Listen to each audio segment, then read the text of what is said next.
how do we feel about Israel? Just a pin drop silence. I was expecting like a protest chant or something like that. You guys get where I'm going with this. We are about to go into Surah Yusuf. And inshallah ta'ala, as we get into Surah Yusuf, we'll be studying the story of Yusuf alayhi salam and his father, Yaqub alayhi salam, whose name is also Israel alayhi salam. But not, let's just put it to the side so that the Zionists can have their fun in the comment section of this video wherever they find it. We are not talking about the settler colonial project, the illegal, genocidal, maniacal state of Israel, which is a complete abomination of the name Israel that we attribute to Yaqub alayhi salam, nor the people that claim lineage, because neither of those things are true. Yaqub alayhi salam lived in a place, it was not called Israel, nor was it called Israel after he passed away. Nor are the people who claim a connection through covenant or through lineage to be referred to in a noble way when they carry out these acts, these maniacal acts against our people. May Allah subhanahu wa ta'ala give victory to our brothers and sisters in Palestine. Allahumma ameen. So now that we've gotten that out the way, let's talk about Israel, the prophet, and why he's named that, and who he is, and what's the story behind his name and what it means for us today. Because we're talking about claiming the purity of these things, the purity of these symbols. He has two names. One of them is Yaqub. And the name Yaqub comes from the word Aqib, which means successor. SubhanAllah, there's something so deeply profound about his name. There are multiple implications of his name.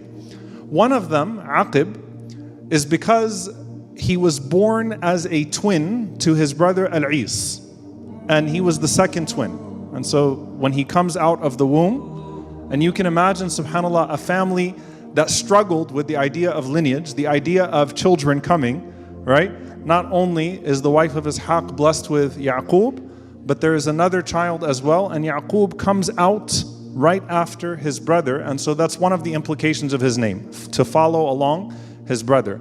There is an interpretation of his name that we would not accept from an Islamic perspective, which is to supplant, and that is the suggestion that he used trickery, which is not found in the Quran obviously at all, that Yaqub used trickery to take away prophethood from his brother Al-Is, Esau, and replaced him. And obviously to us, a prophet would not employ trickery to become a prophet of Allah subhanahu wa ta'ala, right? So we would reject that interpretation, but this is one thing. He is Aqib, he followed his brother immediately in coming out of the womb. The other one, subhanAllah, is the bushra, the glad tidings. Think about Ibrahim alayhi salam and Sarah when they received the glad tidings of a child. They have not been able to have a child for all of these years. Allah subhanahu wa ta'ala blessed him with Ismail alayhi salam through Hajar alayhi salam 13 years prior. And then suddenly, the angel comes to these older two people, to this old couple. And what does the angel tell Ibrahim alayhi salam and Sarah?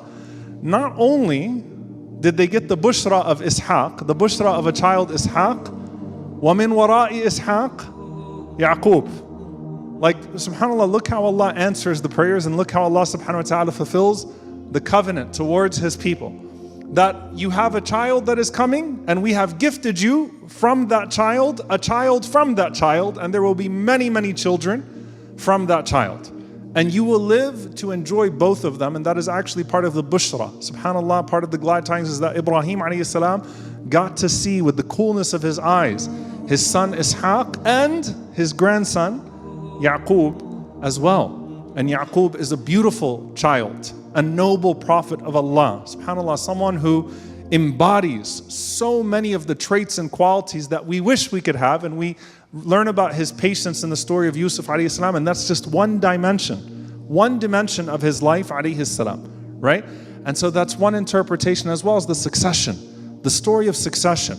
A family that gave up hope on children, and Allah subhanahu wa ta'ala blessed them with nations, right? And here, subhanAllah, in that is what the Prophet ﷺ said about Yusuf alayhi salam. The most noble lineage. Think about his lineage.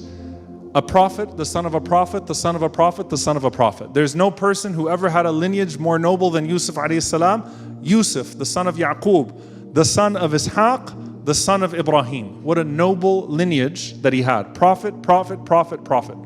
So there's the story of succession. Now, the name Israel, when does it come to Yaqub alayhi salam, and what's the implication of the name Israel? Now, a rule of thumb when you are reading the name Il refers to what? Ilah, God, Allah. So for example, those of you might remember when I taught Jibreel alayhi salam, Jibreel is Abdullah, the slave of Allah, right? So Jabr, you will extract the meaning of the first part and then you will take the second part of it. Il refers to God himself. Israel, what does it refer to?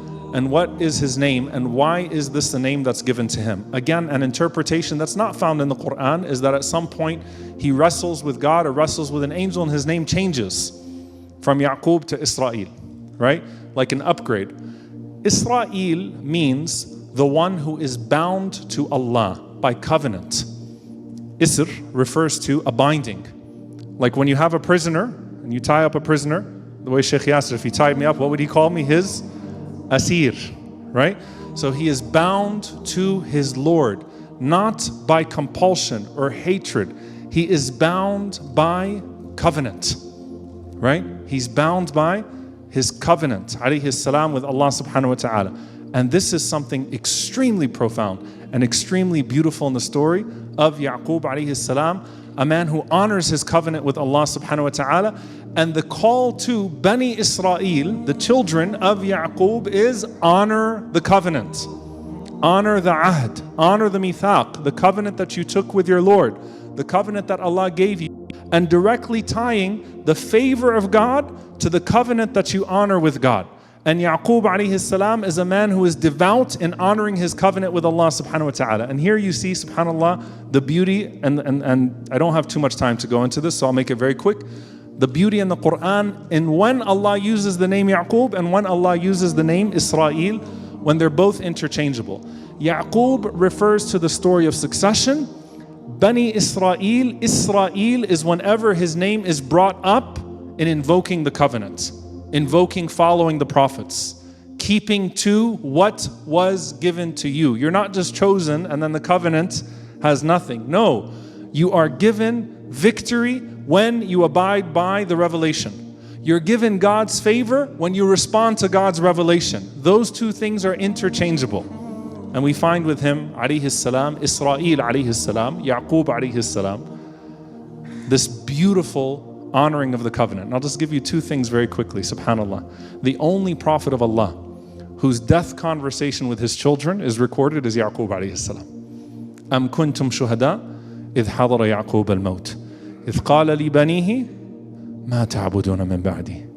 Were you present when Yaqub was with his children? Right, the succession. MashaAllah, Allah blessed him with 12 children. And as you can see, that came with its tests as well.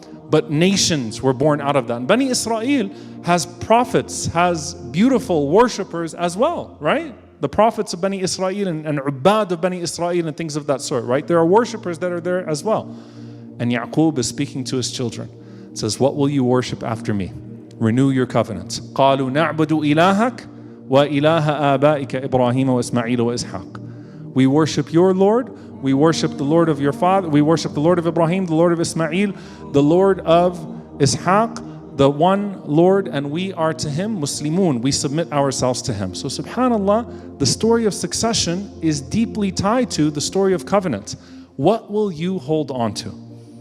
And here's where it becomes so beautiful. When Zakaria alayhi salam made dua at the end of Bani Israel, right? When prophethood is about to leave Bani Israel, he said, Yarithuni wa yarithu min ali Yaqub. Grant me a son, because Zakaria sees the end of prophethood amongst Bani Israel. Grant me a son who will inherit from me, not money, knowledge, and prophethood. And ali Yaqub, all of the goodness from the first to the last of the story of Bani Israel, let my son embody that. And indeed, Yahya alayhi salam embodied the best of Bani Israel. At-tamassuk bit-Torah. He was someone that held on to the Torah and authority. He had the best qualities that you could possibly have. A beautiful prophet of Allah subhanahu wa ta'ala. And finally, dear brothers and sisters, when Allah then talks to the children of Israel, Bani Israel, what's the first mention of Bani Israel in the Quran? Surah Al-Baqarah, Ya Bani Israel, اذكروا نعمتي التي أنعمت عليكم وأوفوا بعهدي أوفي بعهدكم. The first time they come up in the story in the Quran, remember my favor upon you, hold on to my covenant and I will fulfill my covenant to you. It's the story of grabbing onto the covenant. The favor of Allah subhanahu wa ta'ala is indeed through the covenant. And the Prophet ﷺ said that we, the prophets, we do not leave behind inheritance, we leave behind knowledge. Whoever takes their share of it has taken a noble share. We become the extension of those prophets, not through blood, but through covenant, through abiding by the revelation and by following the revelation of Muhammad sallallahu alaihi wasallam, the last of the prophets. We pray that Allah Azza wa Jal will make us shuhada with all of the prophets on the Day of Judgment as the ummah of Muhammad sallallahu alaihi wasallam, as honoring the revelation from Allah subhanahu wa ta'ala. Allahumma ameen. Jazakumullahu khaira. Wassalamu alaikum wa rahmatullahi wa barakatuh.